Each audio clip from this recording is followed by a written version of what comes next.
The Business Review brings you top financial news developments, influencing financial markets, international currencies, commodities, global commerce, tourism, and other economic events from around the globe.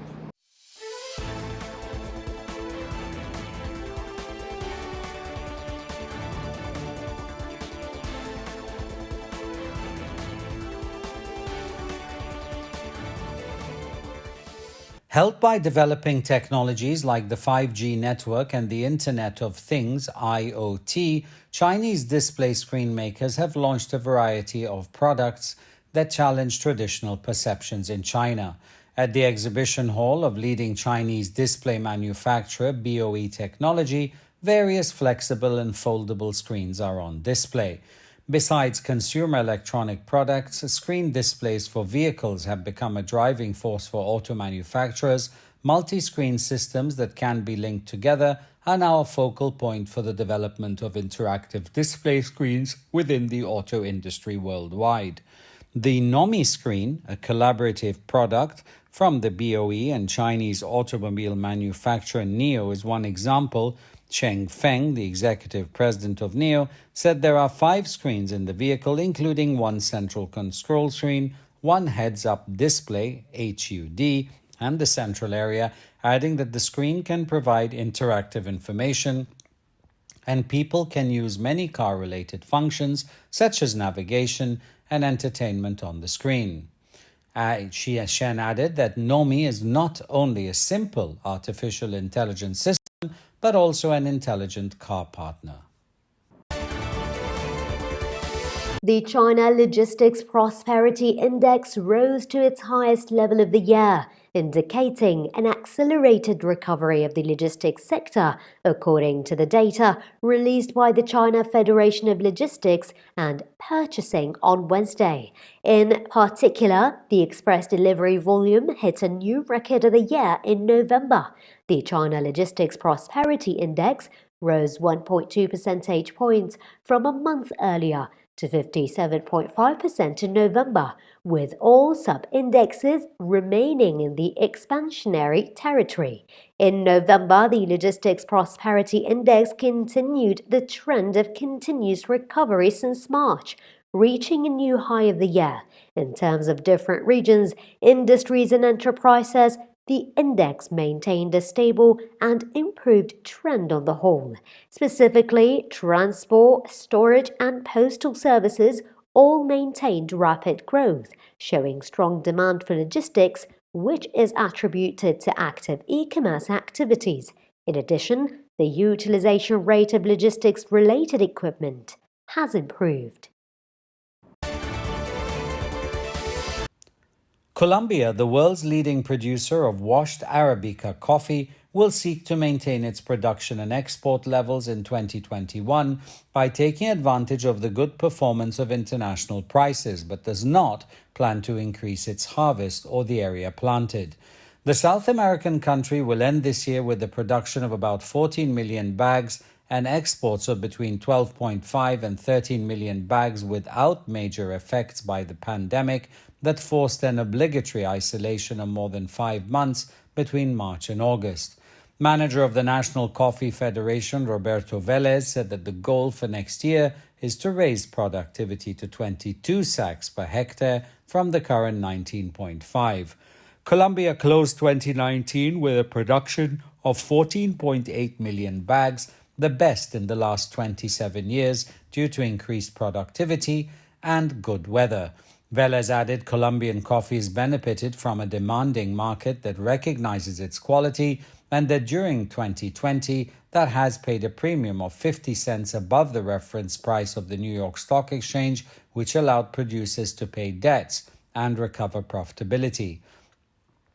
The South American country, the third largest coffee producer in the world after Brazil and Vietnam, has 880,000 hectares of coffee plantations and some 560,000 families depend on this activity. Colombia is known for its high quality and mild coffees, expects its harvest to close at around 9 billion pesos, that's $2 million, the highest in the country's history. The Purchasing Managers Index, known as the PMI of China's manufacturing sector, rose significantly in November as compared with the previous month, indicating remarkable achievements in the overall planning for COVID-19 containment and economic recovery from the fallout of the epidemic. According to data released by the China Federation of Logistics and Purchasing and National Bureau of Statistics, China's manufacturing PMI in November came in at 52.1%, an increase of 0.7 percentage points from the previous month and a record high so far in 2020. China's manufacturing PMI has been no less than 51% for 5 consecutive months, and the economic recovery momentum is steady and progressing. Among the 21 industries surveyed, the number of industries with its PMI in the expansion range has increased to 19. The production index and new orders index of high-tech manufacturing industries such as medicine, electrical machinery, computer communication, electronic equipment, and instruments and apparatus are all higher than 56%. The index for new export orders and import in November were 51.5% and 50.9% respectively, 0.5 and 0.1 percentage points higher than the previous month. The two figures have been in the expansion range for 3 consecutive months and picked up month by month, which indicated continued recovery of both imports and exports. Universal Studios Japan will open its new Nintendo-themed area on February the 4th, the Osaka-based theme park said on Monday, November the 30th, after pushing back the opening from the summer due to the pandemic. The Super Nintendo World area will feature Mario Kart races and other attractions based on Nintendo games. That's according to Universal Studios Japan. Executive producer at Universal Creative, Thomas Geraghty, said that the Super Nintendo World will be the first multi-level land at Universal Studios Japan. Limited locations of the area were open to media, including the interior of Bowser's Castle, which houses a ride attraction featuring Mario Kart. Super Nintendo World had originally been scheduled to open in time for the 2020 Tokyo Olympic Games, which have also been delayed due to the pandemic.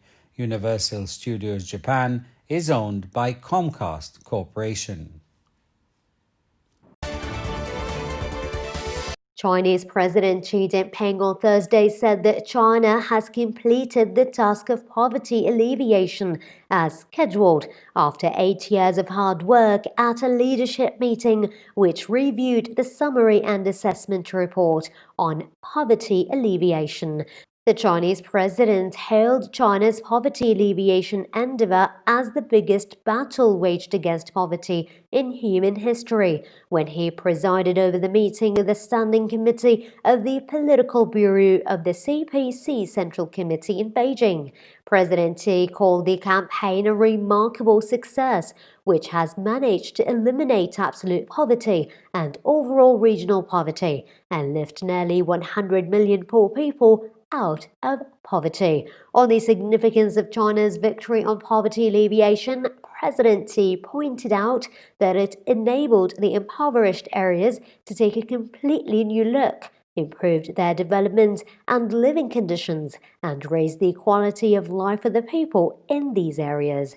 The meeting noted it is necessary to continue to develop poverty alleviation industries, increase infrastructure construction for industrial development in areas just lifted from poverty. It is also necessary to expand sales channels for their products, incorporate innovation to promote stable sales in these regions. The meeting also called for still greater efforts to stabilize the employment of people just lifted from poverty and strengthen their vocational skills training to ensure the poverty alleviation progress can be sustainable. China's Chang'e 5 moon probe has already made a number of key milestones in Chinese exploration to space. Considered as one of the most complicated and challenging missions in China's aerospace history, The mission is also the world's first moon sample mission in more than 40 years. The mission will help promote Chinese science and technology development as well as an important foundation for the country's future plans. The Chang'e 5 spacecraft, comprising an orbiter, a lander, an ascender, and a returner, embarked on the 380,000-kilometer journey to the moon after launching on November the 24th. With the precious samplers safely sealed, the ascender of Chang'e 5 took off from the lunar surface late Thursday and is expected to carry out unnamed rendezvous and docking with the orbiter returner in lunar orbit. The probe will then continue its long journey home at a speed of 11 kilometers a second and is expected to touch down in North China's Inner Mongolia Autonomous Region.